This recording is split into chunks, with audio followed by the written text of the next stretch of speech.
Saudara-saudara pendengar yang kami kasihi dimanapun Anda berada. Anda kembali bersama kami dalam acara Telaga, Tegur Sapa Gembala Keluarga. Saya Gunawan Santoso dari Lembaga Bina Keluarga Kristen akan berbincang-bincang dengan Bapak Pendeta Dr. Paul Gunadi. Beliau adalah seorang pakar dalam bidang konseling serta dosen di Seminari Alkitab Asia Tenggara, Malang. Perbincangan kami kali ini tentang menjahit relasi dengan remaja. Kami percaya acara pasti bermanfaat bagi kita sekalian dan dari studio kami mengucapkan selamat mengikuti. Popol seringkali menjadi keluhan banyak orang tua itu. Sulit sekali menjalin suatu relasi dengan anak, khususnya anak remaja mereka gitu yang sudah mulai akil balik ini Pak Pol. Karena bermasalah, suka melawan, banyak tanya dan sebagainya. Apalagi kalau latar belakang hubungan mereka memang sudah kurang baik sejak kecil. Karena harapan yang salah atau anak yang salah menanggapi kasih orang tua. Nah ini bagaimana Pak Pol? Apakah bisa ditolong atau harus tetap kondisinya seperti itu? Karena makin lama makin buruk itu Pak Pol. Seharusnya waktu anak-anak memasuki usia remaja, relasi orang tua itu akan masuk ke dimensi yang berbeda. Nah, dimensi yang berbeda tidak harus menjadi sebuah dimensi yang lebih buruk daripada dimensi sebelumnya. Nah, tapi memang tadi Pak Gunawan sudah singgung, kalau pada masa sebelum anak-anak remaja, relasi kita dengan anak sudah buruk, hampir dapat dipastikan dimensi remaja itu akan menjadi puncak buruknya relasi kita dengan anak. Meledaklah semuanya. Dan kita harus juga menyadari bahwa pada masa anak remaja, kalau kita dan suami atau kita dan istri menyimpan masalah, biasanya masalah kita pun sebagai suami istri meledaknya itu di waktu anak-anak berusia remaja. Karena di usia remaja lah boleh dikatakan keluarga itu dalam dimensi yang baru dituntut mengadakan perubahan paling banyak. Kita melalui tahapan perubahan-perubahan ya dalam hidup kita. Kita nggak selalu itu stagnan sama terus-menerus setiap hari. Enggak memang. Namun dapat dipastikan bahwa pada masa anak remaja lah, orang tua dan anak-anak dituntut untuk melakukan banyak penyesuaian. Karena itulah yang diperlukan. Karena pada masa anak remaja, mereka menjadi calon orang dewasa. Artinya, kalau dulu di rumah kita itu hanya ada dua kepala, suami dan istri, yang maksudnya bisa mengambil keputusan dan menentukan sesuatu. Kalau anaknya tiga, dan sekarang sudah mulai remaja, berarti di rumah itu ada 5 kepala. Dulu 2 kepala sudah lumayan rumit. Karena dua-dua harus saling menyesuaikan. Kalau 2 kepala itu tidak menyatu Pak Gunawan, anak-anak besar, wah ini berabe sekali. Berarti 5 kepala atau 4 kepala. Tapi kalau 2 kepala itu sudah berhasil menyatu, sebelum anak-anak memasuki usia remaja, waktu mereka remaja, penyatuan kepala istri dan suami dapat nantinya mengatur 2-3 kepala anak remaja itu. Maka sekali lagi saya tekankan, memang usia remaja seyogianya menjadi sebuah dimensi baru dalam kehidupan. Kita mesti berubah, anak-anak mesti berubah. Banyak penyesuaian harus kita lakukan. Namun tidak mesti itu menjadi sebuah dimensi yang lebih buruk kondisinya daripada sebelum-sebelumnya. Ya kalau begitu langkah-langkah apa Pak Pol? Atau hal-hal apa yang bisa kita lakukan untuk memperbaiki hubungan itu? Katakan pada waktu mereka masih anak-anak, hubungannya buruk gitu Pak Pol ya. Nah, tapi kita sekarang mau memperbaiki. Ada beberapa yang akan saya coba bahas Pak Gunawan. Yang pertama adalah saya mau kita ini mengingat prinsip pertama, yaitu seburuk-buruknya relasi dengan anak. Sadarilah bahwa pada dasarnya anak itu tetap ingin menjalin relasi yang baik dengan kita. Nah ini mungkin buat sebagian orang tua, rasanya nggak benar ini. Kok saya melihatnya kebalikannya. Anak-anak kok justru kayaknya nggak mau menjalin relasi dengan kami. Oh enggak. Pada dasarnya, sebetul-betulnya anak-anak itu menginginkan relasi yang baik dengan orang tua. Namun dalam perjalanannya, karena mereka itu merasa enggak mendapatkan tanggapan yang sesuai, atau mereka merasa bahwa ada hal-hal yang kita lakukan yang membuatnya itu tuh merasa tertolak. Nah, akhirnya itu yang membuat mereka bersikap acuh tak acuh kepada kita atau menjauh dari kita. Ya, tapi pada dasarnya sebetulnya anak ingin dekat kepada orang tua. Maka dalam usia-usia remaja, sebetulnya orang tua masih berkesempatan untuk menjalin relasi kembali dengan anak-anaknya. Kalau saja orang tuanya bersedia memang untuk mengesampingkan gengsi, berani terbuka, berani mengakui kesalahan, dan sebagainya. Dan terutama ini ya, berani mendengarkan apa yang anak katakan kepadanya. Niscaya relasi itu akan bisa kembali dijahit, Pak Gunawan. Ya, berarti memperbaiki mutu dari komunikasi antara orang tua dan anak itu gitu, Pak. Tepat sekali, yaitu komunikasi yang nggak lagi menekankan gengsi, saya benar karena saya orang tua, apalah kamu harus dengarkan saya. Enggak, relasi yang terbuka, artinya kita terbuka juga dengan kekurangan kita, kelemahan, kesalahan kita, berani mengakui dan minta maaf kalau itu memang perlu kita lakukan, dan mau mendengarkan apa yang anak katakan. Salah satu keluhan terutama remaja terhadap orang tuanya adalah orang tua saya tidak mendengarkan saya. Orang tua lebih tertarik menyampaikan pikirannya kepada saya daripada mendengarkan pikiran saya. Nah, ini membuat anak-anak akhirnya enggan menjalin relasi dengan kita, ya. Jadi tetap saya mau tekankan, sebetulnya anak ingin menjalin relasi yang baik dengan kita. Ya, tapi kalau keinginan itu tidak mendapat tanggapan yang positif dari orang tua, suatu saat juga bisa padam gitu, Pak. Ya? Padam, betul sekali. Kalau nggak ada lagi ya perbaikan, kok sama lagi. Akhirnya anak berkata, ya buat apa? Udah dah. Nah, biasanya yang orang tua tangkap akhirnya itu. Anak kok nggak mau lagi ya membuka relasi dengan orang tua. Nah, sebelumnya apa yang terjadi itu tuh yang harus orang tua introspeksi diri. Iya, hal yang lain apa, Pak? Nah, yang berikut adalah tentang sikap menolak ya. Orang tua ada kalanya melihat anak-anak kok menolaknya. Nah, ketahuilah bahwa sikap menolak anak lebih dikarenakan oleh ketakutannya pada penolakan kita kepadanya. Ya, artinya anak-anak itu tuh melihat kita sudah menolaknya. Kita ini yang sebetulnya nggak mau ngomong dengan dia, nggak suka dengan dia. Anak-anak itu peka sekali, meskipun bisa keliru. Ya, mungkin saja anak menyimpulkan kita nggak mau ngomong dengan dia sebagai sebuah penolakan yang total. Padahalnya enggak, kita saat itu saja kesal sama dia. Tapi anak bisa berkesimpulan lain. Anak bisa mulai berpikir, memang dari dulu papa lebih sayang sama adik, karena adik itu pandai, adik itu bisa membuat papa bangga, saya enggak. Nah, mungkin sekali kita enggak terpikir tuh, mungkin enggak merencanakan hal itu sama sekali, tapi anak mungkin saja mengembangkan pemikiran seperti itu. Nah, dengan kata lain, kita mesti menyadari ada kalanya anak-anak tuh mengembangkan sebuah persepsi ya, bahwa orang tua sudah menolaknya. Nah, ini nih yang menimbulkan ketakutan pada dirinya, bahwa dia sudah ditolak. Makanya dia akhirnya menolak kita. Dia menjauhkan diri dari kita. Sebab kenapa? Dia nggak mau disakiti hatinya. Nah, ini nih sesuatu yang orang tua mesti peka. Terutama kalau ada orang tua yang memang suka membanding-bandingkan anak. Baik dengan kakak adik, ataupun dengan saudara-saudara, ataupun dengan teman-temannya. Nah, itu cenderung mengkomunikasikan penolakan terhadap anak.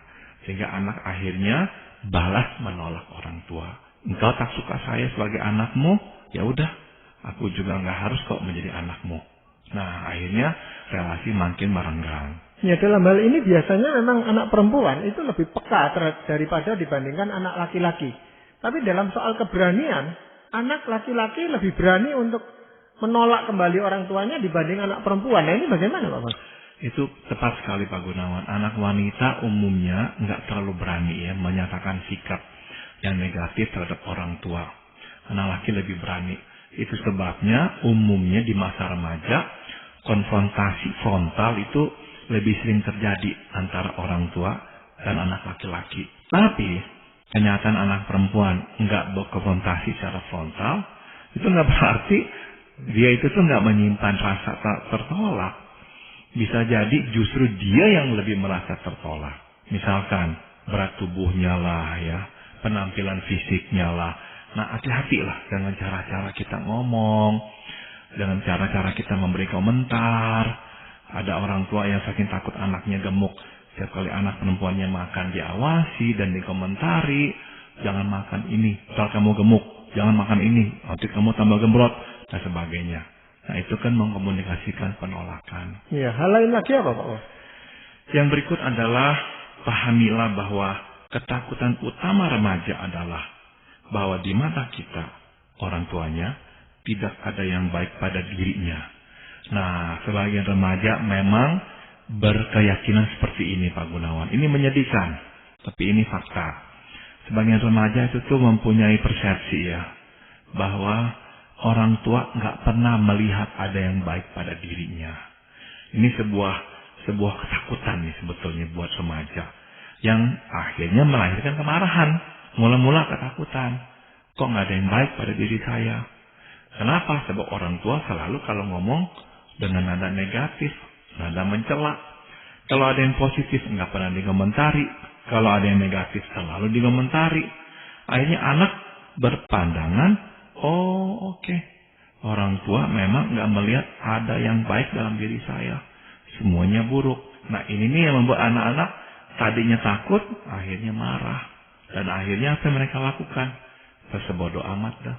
Kalau memang saya seburuk ini, nah ada anak yang ekstrim berkata, oke, saya akan menjadi seburuk yang orang tua pikirkan.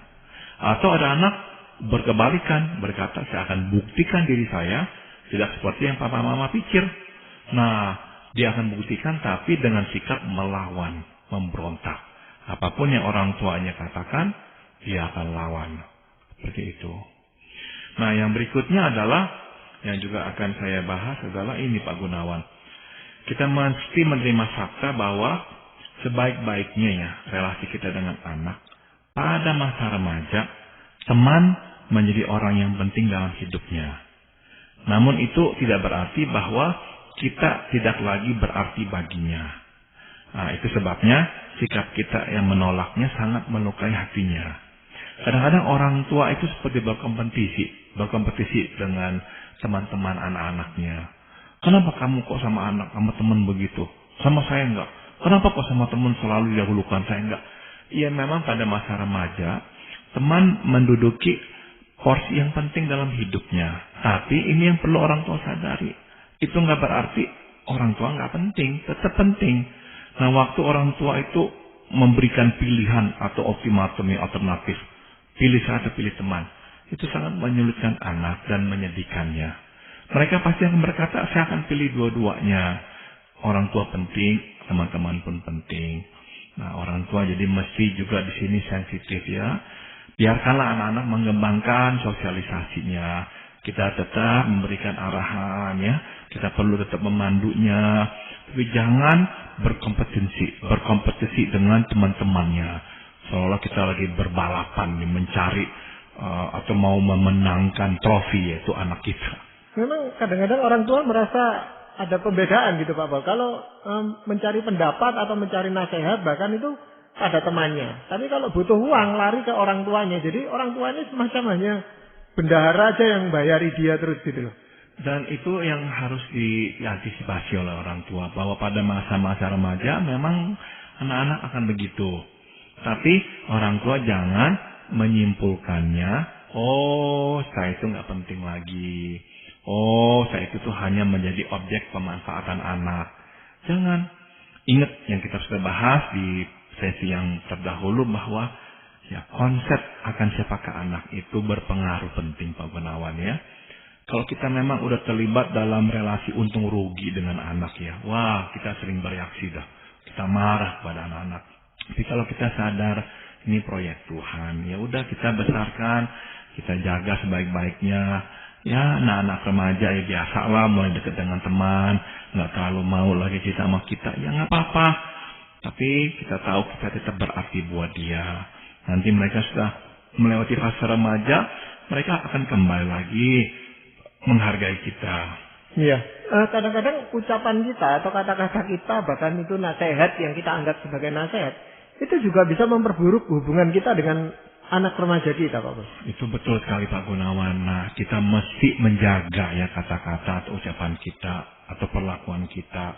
Jangan sampai kita mengatakan atau melakukan hal-hal yang nantinya akan kita sesali. Ya, ingat ini prinsip. Dia mungkin sudah melupakan apa yang terjadi di masa kecil. Namun, dia akan sukar melupakan apa yang dialaminya pada masa remaja. Kenapa? Ya sudah tentu karena pada masa remaja dia sudah besar. Dia sudah lebih ingat, dia sudah lebih ngerti. Ya, anak-anak kecil mengalami banyak hal yang nantinya dia akan lupakan. Mungkin kalau kita persentasekan hanya 10% dari memori masa kecil itu yang akan kita bawa ke masa dewasa. Tapi besar kemungkinan Pak Gunawan 60-70% memori masa remaja kita bawa sampai usia dewasa. Karena jaraknya lebih dekat dengan usia dewasa dan di usia remaja kita lebih mengerti. Sehingga kita itu tuh akan lebih dapat memaknai perlakuan atau ucapan orang tua. Misalkan tanpa kita sadari kita lagi marah, kita berkata kepada anak kita, saya nyesel punya anak kamu. Nah, itu tuh bisa ditafsir oleh anak ya, bahwa benar loh, mama itu atau papa itu benar-benar nyesel punya saya sebagai anak. Gak heran sikap-sikapnya dulu ini. Anak tuh mulai bisa merangkai Pak Gunawan dan memaknai dengan sebuah pemaknaan yang lebih logis. Kalau sampai mama atau papa berkata begitu, itu merupakan cetusan hatinya. Sehingga itu berdampak lebih besar terhadap dirinya. Kalau anak kecil umur 6 tahun mamanya ngomong begitu, mungkin 2 hari lagi dia juga udah lupa. Dia nggak ingat lagi. Dan artinya apa buat dia juga nggak seperti waktu dia udah remaja mengertinya. Maka hati-hatilah dengan ucapan atau perlakuan kita. Sebab inilah yang akan dia ingat di masa-masa dewasanya. Ya, jadi kalau begitu langkah-langkah apa yang Pak Pol ingin sampaikan supaya hubungan antara orang tua dan remaja ini bisa terjalin kembali dengan baik gitu Pak Pol? Yang pertama ini saya sarankan, ambillah langkah ya, mengatakan kepada anak bahwa kita merindukan sebuah relasi yang akrab dengannya. Jadi kita itu dengan terbuka berkata, saya itu tuh ingin mempunyai relasi yang lebih akrab denganmu. Jadi kita nggak datang kepadanya memarahinya dan berkata, kamu kenapa sih sekarang begini nih? Kamu kenapa sih begitu? Kenapa sih berbuat begini begitu? Nah, anak-anak remaja kalau mendengar kata-kata seperti itu menyalahkan dia ya, udah langsung padam keinginannya untuk berelasi dengan kita. Nah, datanglah dan akuilah bahwa kita lah yang merindukan sebuah relasi yang akrab dengannya. Nah, misalkan ini langkah kedua ya, apabila kita menyadari bahwa ada kesalahan yang telah kita lakukan, akui dan minta maaf. Ya, jangan takut nanti anak nggak hormat kepada kita kalau kita minta maaf kepadanya. Justru waktu dia melihat kita berani minta maaf, itu mendekatkan dia dengan kita. Sebab dia akan melihat, oh kita kok rupanya itu bisa ya mengakui kesalahan dan minta maaf. Oh oke. Kalau begitu dia bisa nantinya tuh lebih akrab, lebih bisa ngobrol dengan kita. Sebab papa mama nggak lagi di atas sana, tapi sekarang di bawah sejajar dengan saya. Dan jangan menuntut anak meminta maaf terlebih dahulu. Ada orang tua yang berkata, ya pokoknya anak dulu minta maaf. Kalau dia nggak minta maaf, kenapa saya harus minta maaf duluan? Ini kan nggak lucu. Jadi menjadikan anak seperti musuh pribadi. Ini bukan musuh, ini anak yang Tuhan percayakan kepada kita. Nah, perlakukanlah dia sebagai seorang anak. Ya udah, kita yang mengaku salah. Tapi gimana kalau kita berkata, tapi saya rasa saya nggak ada salah. Mungkin kita nggak ada salah, tapi mungkin kita ada ambil-ambil. Ya, bagian-bagian yang kita perlu katakan iya. Kalau saja saya nggak lakukan atau nggak katakan itu akan lebih baik lah. Nah, kita mulai dari situ. Kita mungkin nggak bisa berkata itu sebuah kesalahan, tapi kita harus akui kalau kita nggak lakukan atau kita nggak katakan, itu akan lebih baik. Nah, kita mulai dari situ. Ya, memang ada orang tua yang berkata, memang saya salah, saya minta maaf gitu. Tapi yang memicu kesalahan saya itu kamu gitu. Jadi ini balik lagi ya, kalau anak remaja itu juga merasa wah dia lagi yang salah lagi gitu. Betul. Nah, maka waktu kita ngomong jangan sampai ngomongnya pendek, ya saya minta maaf. Nah tapi ya kamu, terus kita ngomongnya panjang lebar 1 jam tentang kesalahan dia. Permintaan maaf kita itu nggak ada artinya. nggak ada artinya. Jadi kita ngomong, kita akui, ya ini bagian kita, andil kita, ya kita akuilah ini salah, ya. Udah, dia nggak minta maaf pun tidak apa-apa, nggak apa-apa. Biarkan nanti dia sendiri yang akan minta maaf. Kalau kita paksa-paksa dia minta maaf juga nggak ada gunanya, nggak keluar dari hatinya, ya. Nah, berikutnya adalah kita mengungkapkan alasan di belakang tindakan kita kepada dia. Misalnya nih ya, pada umumnya ketakutanlah yang melatar belakangi perbuatan kita kepadanya. Maksudnya, kita memarahi dia, bergaul dengan teman-teman tertentu, kita kritis sekali dengan teman-temannya itu. Karena di belakang itu semua tersembunyi ketakutan kita. Kita takut dia nanti terseret oleh teman-temannya, melakukan hal-hal yang salah, sehingga dia akhirnya menghancurkan masa depan hidupnya. Nah, itu yang kita perlu sampaikan. Saya takut kamu begini. Maka saya mengatakan hal itu. Ya, saya mengakui kalau mungkin ya saya itu tuh nggak sekasar itu ngomongnya. Ya, saya salah itu ngomong sekasar itu. Dan saya kok tahu itu menyakiti hatimu. Nah, saya minta maaf ya. Saya minta maaf. Ya, tapi sekarang ya kamu ngerti lah. Di belakang itu inilah masalahnya. Saya takut. Nah, kemudian kita bawa ke poin berikutnya. Bahwa di balik ketakutan kita, ada kasih kita yang sangat besar kepadanya. Kita berkata, kamu tahu nggak kenapa saya takut? Kamu nanti akan merusakkan masa depanmu, hidupmu. Kamu tahu nggak kenapa saya takut? Sebab saya sangat mencintaimu. Saya nggak mau ada apa-apa dengan hidupmu. Saya mau yang terbaiklah yang akan nanti menimpa hidupmu. Bukan kemalangan. Nah, kasih saya itu tuh yang memang memotivasi saya menjadi orang tua yang ketakutan. Dan akhirnya dalam ketakutan saya kurang bijaksana memperlakukan kamu. Ya, itu yang seringkali terbaca oleh para remaja adalah bahwa orang tua tidak mempercayai dia gitu. Tidak mempercayai dirinya sebagai anak remaja yang bisa mengatasi masalah-masalah itu gitu. Nah, dalam kasus seperti itu Pak Gunawan, memang kita harus introspeksi ya. Apakah kita yang terlalu berhati-hati? Karena ada kalanya anak remaja sudah mampu ya, dan bisa dipercaya. Sehingga kita seharusnya ya bisa lepaskan dia. Tapi ada kalanya Pak Gunawan, memang kita nggak percaya. Sebab dia belum punya kemampuan itu. Dan kalau itulah duduk masalahnya, kita terus terang. Kita nggak usah muter-muter, ya membuat-buat dalih. Nggak usah kita katakan, iya, memang saya nggak percaya bahwa kamu bisa melakukan itu. Karena, nah kita sebutkan bukti-buktinya. Sampai saya melihat perubahan pada dirimu, baru saya bisa percaya kembali. Nah, di sini kita menyodorkan anak akan realitas. Bahwa nggak ada kepercayaan gratis. Kepercayaan harus dibeli dengan pembuktian. Dia harus menunjukkan itu dalam hidupnya. Baru kita bisa percaya kepadanya. Ya, mungkin langkah yang lain yang bisa dilakukan apa Pak Bos? Ungkapkanlah pengharapan kita kepadanya. Artinya apa yang kita inginkan darinya, kita sampaikan. Kita mau dia lebih fokus pada pelajarannya. Kita mau dia untuk membatasi pergaulannya dan sebagainya. Tapi terus kita harus cocokkan itu dengan pengharapan yang terhadap kita. Nah, disinilah momennya kita mendengarkan dia. Kita tanya, kamu sendiri apa? Kamu mengharapkan atau apa yang kamu inginkan dari saya? Nah, kita cocokkan yang kita minta dan yang dia minta dari kita. Nah, seringkali dalam proses ini kita harus mengalah dua-dua dan bisa akhirnya bertemu di tengah. Ada orang tua yang nggak mau ngalah.